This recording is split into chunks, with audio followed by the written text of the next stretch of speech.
Hi, everyone, and welcome to this week's AI Talks. Today we have Tek Chhetri here with us. How are you today? Yeah, I'm good. How about you? And it's I'm really good, thanks. nice to be here. Yeah, no, I'm good. I'm a little very freshly waked up in San Francisco at the moment, so it's early in the morning here. Oh, cool. Yes, we are super thrilled to have you with us here today, and it will be interesting to get to know a little bit more about you. So I would like to start to ask you, uh, tell us a little bit more about your background and how you initially got into AI.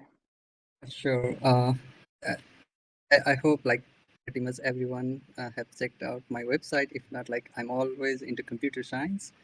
So it was in Estonia I got into this AI thing, and I think it was the best because Estonia, they are very good in IT, and they call itself like Estonia branding.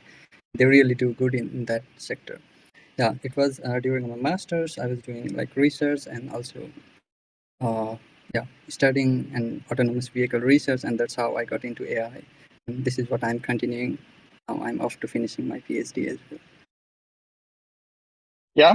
So if we go back a little, when did you have your first contact with AI during your data science studies, or was it something It that was was interesting? during my master's studies, where I had taken this core machine learning course, that is all the mathematical thing.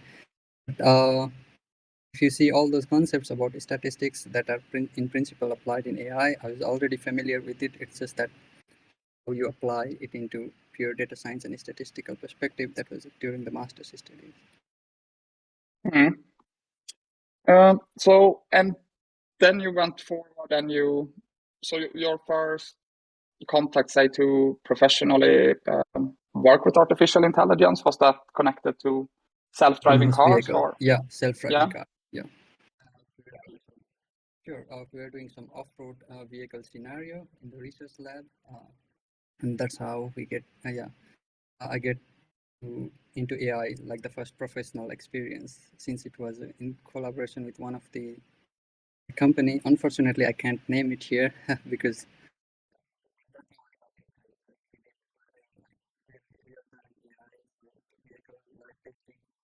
on the ground, and yeah. That sounds really exciting. What is your opinion about self-driving cars and AI? When do you believe we will see the Tesla robot taxi come to life? This is the thing. Most of the people are only familiar with Tesla. Of course, it's very popular, but there are companies small companies. They are already doing as good as Tesla, and they are already driving. For example, the company Abudek that I was working previously. If you go to Estonia, you can already travel, book a autonomous shuttle, and take a ride. So it's already there. It's just a matter of scaling. I think it will take, I don't know, 5 to 10 years or even less, but then it might be everywhere. It's really a exciting field, and I often look at it at one of the absolutely harder things maybe to solve fully within AI due to the endless amount of variables, we could say.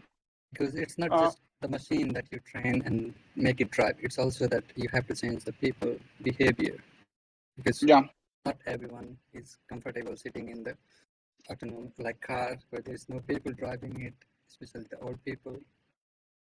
Yeah, definitely. So when do you think we will see? If we talk about the final level, I'm not an expert at all in this field, but I guess it's rated in five levels of five levels.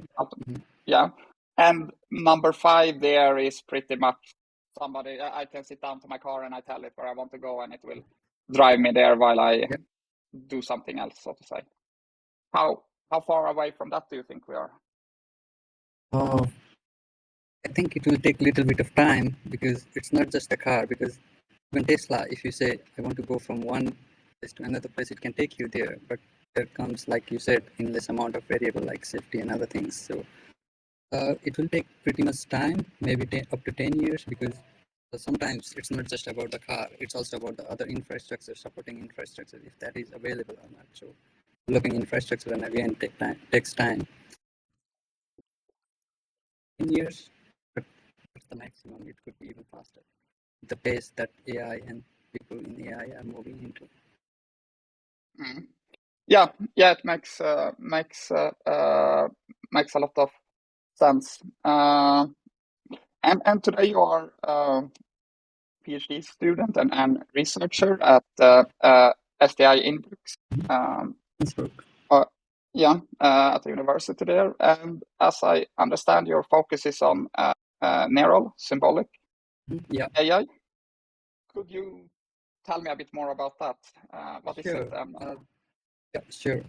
Yeah, when you say AI in general, people think about machine learning and deep neural networks, but that is just one part of AI. This is called sub-symbolic AI, and there's also other paradigm of AI, which was like this is called symbolic AI, the other paradigm where it is based on the description logic, where you can deduce the fact, like if A is happening and then there's a B, and then you get the result. Like you can already get all the inference, and that's very explainable. And combining these two paradigms, like symbolic and sub-symbolic, new paradigm that has emerged. And there's quite a bit of research going on, and this is what it is called neurosymbolic AI. So what I'm doing here is trying to combine these two paradigms and see how we can improve AI, both in terms of performance, explainability. So yeah, I guess you already have checked the papers that I have published on a high level, and there are a few still under publication, like under review. One article I think that would be interesting is about the explainability, because when you talk about the explainability, most of the people use like SAP and the line variable, which gives you the information about the model, like how the model is making its decision. But when you see the use of AI, it's the non-expert people they are the most who will be using, because if you are expert, for me, I don't care really like if it's explainable or not, because I know how it works, right? When we say explainability, we need to focus on the people who are the end users. In that study, we combined these two paradigms using the knowledge graph and with the computer vision, and we were able to not only improve the performance but also generate the explanation. That was an agri-tech scenario, like focused. The use case was agriculture, and I think it'd be interesting to have that kind of research more and more, not just focusing on improving the accuracy, but also making it explanatory to non-experts. Thank you so much for the explanation around it. So do you see yourself continue in this field of AI the upcoming years forward? Definitely, I would continue in this field, but probably on other domain, for example, healthcare, that I'm very interested in. This is where I want to continue, using this sort of paradigm. There, it's even more crucial to have those kinds of explainability than 99% accuracy. Yeah. What would you say makes you most excited today in the field of AI? Is there anything like some breakthrough you see is about to happen, or you see some specific area picking speed? Or just tell us what makes you most excited about AI as of today? I think we already are seeing the breakthrough. It's not that there is no breakthrough, especially now we have seen the breakthrough in terms of computer vision. Like if you see 10 years back and where are we now, the capability that we have, it's already amazing. Like things that people might not have even thought that would be possible is possible today. The next breakthrough, I think, will be in terms of natural language processing, like which is still in the early stage compared to vision, and also this neurosymbolic AI, like it's also taking place. So that those are the direction that I see, and also responsible AI. That is the next big thing. Yeah, it's truly been amazing progression in the transformer space over the last 1 to 2 years. Have you had a chance to play around with some of the OpenAI systems like GPT-3, Codex, or DALL-E 2? Not really, but in that agriculture paper, we used a transformer model. I don't remember the name of the model that we used, but yeah, we did use transformer model. The other interesting thing is like zero-shot learning and few-shot learning. Those are the interesting breakthroughs because now you can learn with the less data, and that's very important because not always you would have like this amount of data. Yeah, definitely. I recommend you to check out the GPT-3 because comparable to almost everything else on the market, it's kind of on a level by itself. But I think they both managed to combine like great capabilities and performance, but also quite some extra work around, say, the UI and the capabilities you get there, so it becomes simpler to do complex operations. Yeah, I know. For example, it was the winner of USA Novel Writing Championship recently here had been using GPT-3, for example. So yeah, but I really like it in combination when you combine, either with additional training on top of it, or use external data to really be able to extract understanding out of unstructured data, so to say. I have a very strong belief at the moment. Like I was not a big NLP believer, to be honest, because I know this is a complex field and you are handling a lot of variables, so to say. So I'm very surprised over the progression. And now, last couple of months, I started to strongly believe that we are entering more or less a new era of software, because this, especially around the NLP and the transformers, it have enabled us to not remember specific commands. Like expertise still is super relevant, but writing specific commands in many cases can be how to say done a lot faster, as it's not manual stuff. You can rather say, hey, make me a function with this stuff, and you can get your foundation very fast and then start working from there. Do you believe we are entering a new era of how we write and operate software, or do you think computers will remain the same for a foreseeable future? I think it will be changed over time, but at the moment we are not there yet because there are many things. For example, even in the vision and all other techniques, like most of the techniques are lacking the context awareness.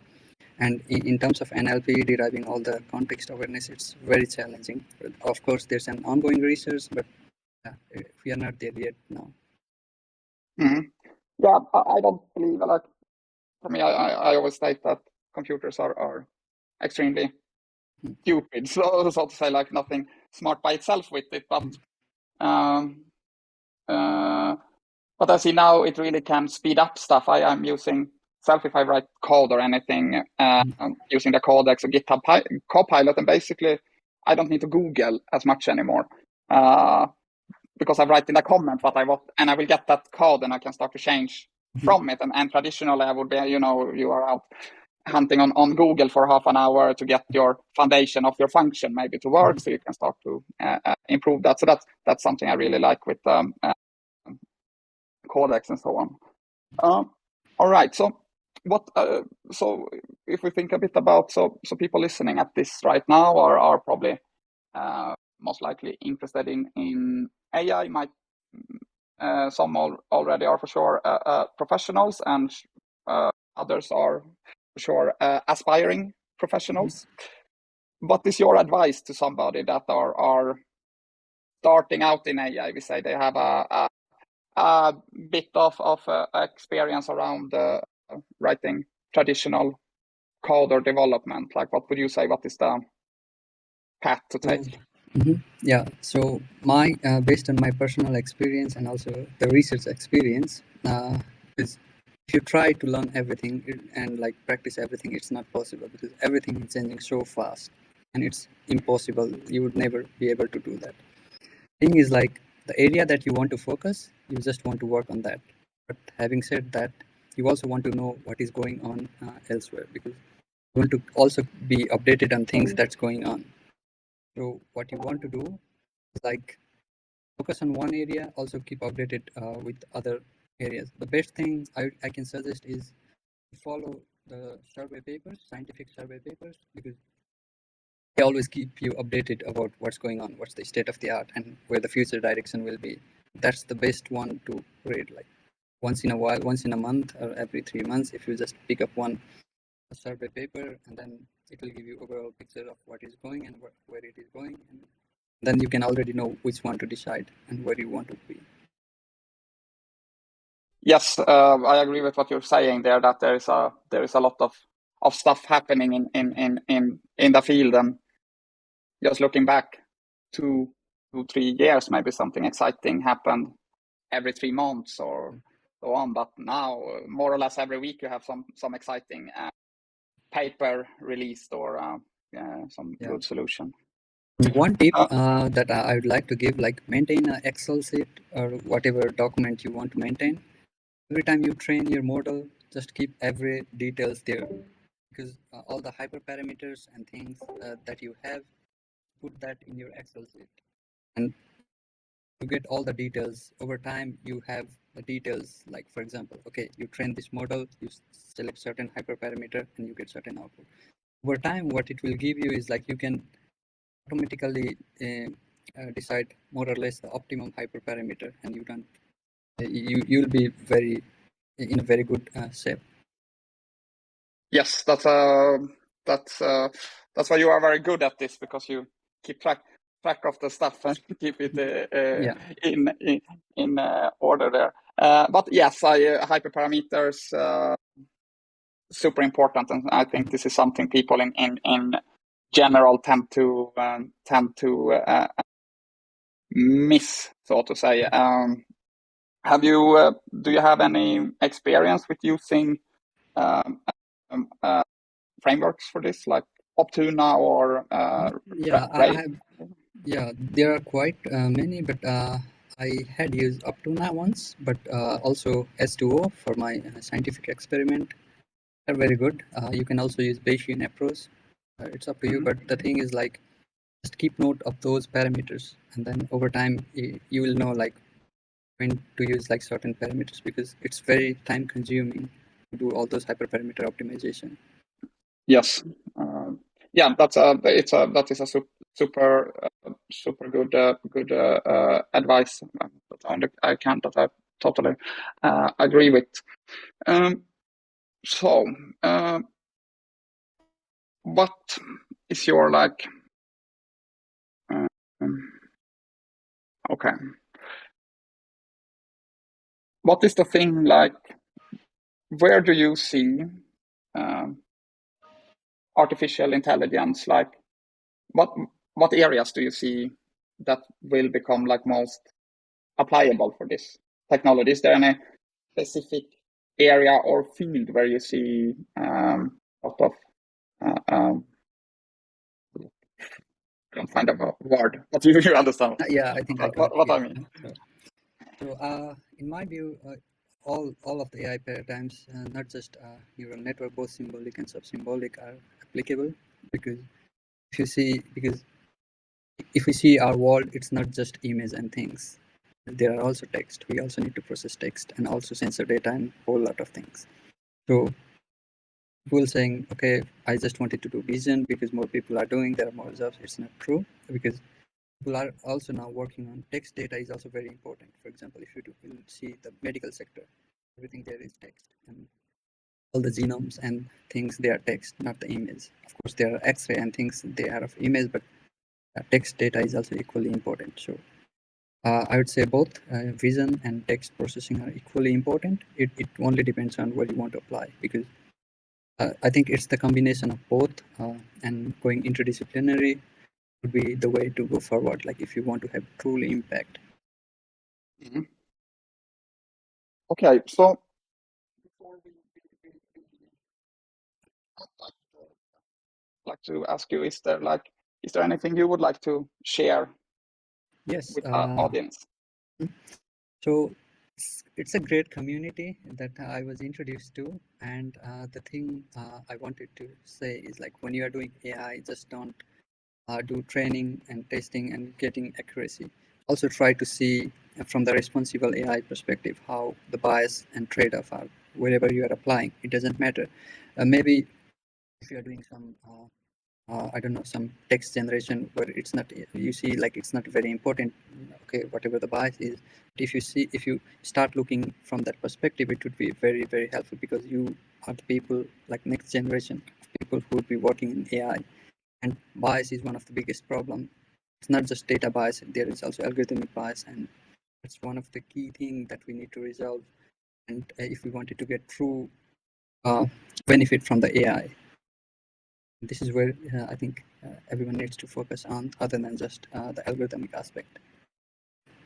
Yeah, that is interesting. So how do you see, like, combating bias in the field? Like, how can we know, like, what is not bias, so to say? Yeah, this is a very interesting question, because even we human have bias, and we cannot completely eliminate bias. That's for sure. The question that we should ask is, like, how much bias and in which sector? Because if you're applying your AI in healthcare, you want to keep it like as minimum as possible, right? And coming back to your question, how to minimize bias, there's no one answer, because bias comes from different uh, things. For example, data itself, and also from the personal bias. Because if you see this neurosymbolic AI, where you can already incorporate expert knowledge, if you include some biased opinion, your system is already biased. So there's no clear answer that I can give you at the moment. I think no one can, because what is not biased for you may be biased for me. We all agree that for some areas, for example, in healthcare, there should be something that should not happen, right? Mm-hmm. Just we should try to identify that. And also, I'm working on it. Hopefully, I can have something soon. Awesome. So then we're looking forward to having you back here in a year or so to learn a bit more about this, and what conclusions and solutions you were able to arrive at. So I want to thank you so much for joining us here today. Very interesting to hear your perspective and point of view of things, and you seem to be doing really exciting and important things. So I wish you good speed on that continuous journey. We will make sure, if there's anything you want us to additionally share with the community, we are more than happy to do that. Sure, I will make a list of maybe things, and I'll share with you so that you can share to the community. Absolutely. I know people would be thrilled over getting that. And yeah, if there's anything exciting happening before we talk with you again, please let us know, and we are Sure. to share that with our growing community. So yes, I want to wish you a continuously great day. And yeah, thank you so much for being here with us today.